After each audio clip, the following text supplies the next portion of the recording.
Rowan's got it up to match point. Everybody on their feet in this gymnasium. And I mean everybody.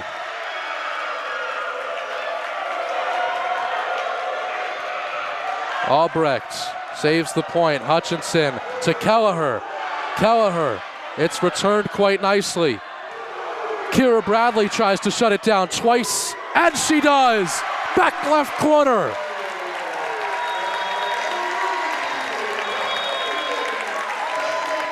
This one's wrapped up at 25-19, and what a job Rowan did. Entire match, 25-15, 25-14, and 25-19. As Rowan will celebrate this one, they improve to 6-1 in the NJAC, 22-5 overall this year, and stay undefeated in this gym at 10-0. On the Rowan end of things, they had to battle through the NJAC playoffs. Their first game against Kane was handled quite nicely. Oh, yes, it was. And they were here at home as Rowan was the #1 seed. They won that 5-1 in that game. Tess Herman had a big goal. Alexa Rowning scored as well. And it was just a big celebration. And that set up for a big matchup against the TCNJ Lions, the third year in a row that these teams have faced off in the NJAC Championship. And Rowan with Alexa Rowning trying to get a shot off. No, instead, it goes over to Tess Herman. Then she sends it down to Kaylee Wenzel, who just stuffs it in a big double overtime victory. It was a big game here. Pross finally cashed in on a big corner attempt, and they end up winning the NJAC Championship for the 5th straight year. They had a lot of corner opportunities, as you just mentioned, all the way into double overtime. They're able to lift that trophy that you see right there. That's Paige Yoakum and Tess Herman. Tess Herman, absolutely a senior leader for this team. Well, guys, certainly an interesting first half that went back and forth. As for down here on the field, what stands out to me is how unsatisfied this Rowan Profs team is. You go back to last year, a 45-0 shutout at William Patterson's place, and now on homecoming with so many fans around, so much alumni presence down on the field, up in the stands, the band, all those components coming together. I think that Rowan is expecting a little bit more from themselves. I go back to the first touchdown of the game. Rowan goes for 2, is unsuccessful in that attempt. And aside from celebrating the touchdown when they come back, head coach Pat Rowley is kind of ripping into the offense, saying that we need more on those 2-point conversion attempts. So certainly that stood out to me, how unsatisfied this team is. I think that Nunez Bukola touchdown really lifted the spirits of this Profs team right before the half, especially with the interception that came just minutes before it.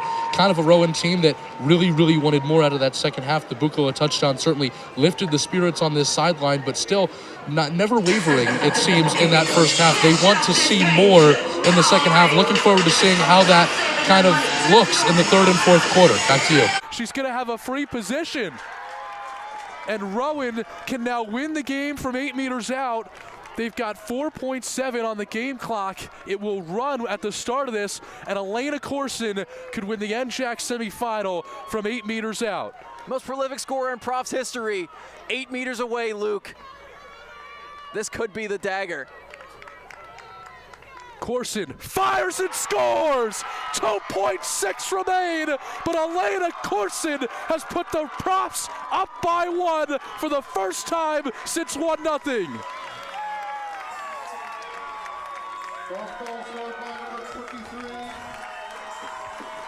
Unbelievable!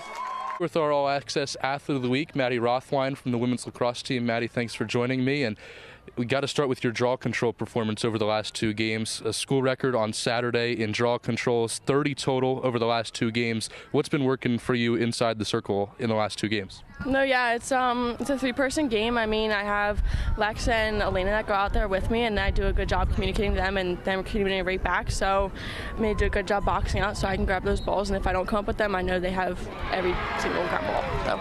You said earlier this season that it's your favorite aspect of the game. What about that competition inside the circle, you against the other girl, whoever Rowan is playing, do you enjoy about the draw circle in particularly?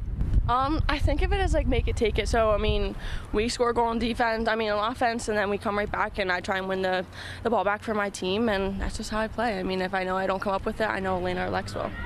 This team has obviously had a lot of success in the last stretch of games. 9 goals for you in the last 2 against Stockton and Ramapo. So outside of the draw circle, when you get on the offensive end, what's working for you and what's working for this offense? I think offense past couple games have really been clicking. I know the Stockton game, we started off a little rocky the first quarter. We didn't have any goals, but we don't let that deter us, and we went right back out there and obviously took it to them and made a pretty good lead in that game. So it started working, started clicking. We've seen the feeds inside, and we converted on a lot of our 8 meters, so it just started working. This group has a rare Wednesday off this week. How do you guys make the most of this time off until Saturday's game against Kane? Yeah, so far this week we've been doing some film in the locker room before practice, and then I know a handful of us went out today before practice and get some reps in, and I know tomorrow I'll probably hit the wall or just rehydrate, make sure I'm feeling my body, just get ready for this weekend. This group obviously has a large task at hand. This is your first season with the team, but TCNJ has obviously been a big monkey on the back of this group, and this season it seems like it's going to be as competitive as ever. So how does the group get the job done as this season progresses? I think starting off with NJAC and going 2-0 and having some good wins, and obviously a shutout against Ramapo, and then we're clicking on all wins from defense. I mean, Leah has obviously been killing it, going to the offensive end, carrying the ball over, and everybody else, Kai's been making some great saves, and we're converting on all ends. So I'm excited to face off against TCNJ as my first game. Maddie Rothwein, our All Access Athlete of the Week. Back to you guys. And we welcome you to Glassboro, New Jersey, and Rowan University for Rowan Women's Lacrosse, facing off against TCNJ. Luke Brown and Jake Clark with you for a historic matchup between these two. Jake, it has been a long time coming for this Rowan program to get a win over the Lions. All time, it is 9-67-1. Rowan has not beaten the Lions since 2010, but this match seems as close as any of them through a long history dating back to 1968. Yeah, and they're both very, very similar this year. Both teams 13-2, both in the top 25 in both NPI and other rankings across Division III. And the thing that I really think is interesting is both these teams, while very similar, have their own advantages. Rowan is going to have to dominate the draw circle. TCNJ as a team only has 164 draw controls, whereas the Profs come into today with 242 draw controls. And again, but for TCNJ, their big advantage has been their defense. They only allowed opponents to score 82 goals on the year and held their opponents to 16.7 shots per game. So the Lions do a really great job of limiting their opponents' possessions and shots on goal. Rowan's going to have to win the draw controls and get out fast today to get a lot of shots here in this matchup. Well, sophomore Maddie Rothwein is 8 draw controls away from setting Rowan's all-time single-season record. Right now she's got 124. And she takes the draw here. We are underway in a historic rivalry, and Alexis Lowry has the first draw control of the game. Fiona Lockhart's got the ball in the midfield, flakes it back towards the center to Jenna O'Neill. A game time temperature today of 52 degrees. It feels like 45. O'Neill said yesterday that will not affect the preparation coming into this game, whereas sophomore year it did. That was the only other matchup for this senior class that was on this field. It was a very similar weather day of 50 degrees, and she said that did affect the game, but they have matured beyond that, and that it won't play a factor today. Rowan Women's Lacrosse won their 10th straight game on Wednesday night at Montclair State, cementing a 13-2 record going into the biggest game of the regular season against TCNJ, who sports an identical record. I'm Luke Brown, and this is your update on Rowan Women's Lacrosse. Monday and Tuesday, how do you keep this group focused on Montclair when obviously there's a big one on Saturday? No, it is Montclair. There is nothing. Everyone wants to talk about Saturday. I don't care about Saturday at all. Saturday is what it is. You can't be upset or can't underperform against a team like Montclair who knows coming in to beat you. So for me, my focus and their focus had to be on today, and that has to be on Montclair. That was head coach Lindsay Delaney's mentality going into the early part of this past week and making sure the focus stayed on the Profs' visit to Montclair on Wednesday night. Rowan won that road matchup 21-4 and jumping out to a 6-1 lead after the first quarter. It's the best game this team's probably played all year. Just in terms of handling the physicality, being above the play, making changes on the fly, understanding the situation. So, yeah, it's the best game they've had. Senior Fiona Lockhart scored 5 goals and set new season highs in shots on goal, goals scored, points, and minutes played. Last year's meeting with the Redhawks wasn't as ideal for Lockhart, with that regular season meeting being the game that she broke her arm and had to miss the rest of her junior season. Oh, man. was really hard, especially because, like, everything had to happen so fast. Like, I broke my arm, and then it was like, okay, so you're getting surgery for the first time ever next week. And then I had my follow-up, and they were like, okay, you'll come in for surgery tomorrow. I was like, oh, okay. First surgery ever tomorrow.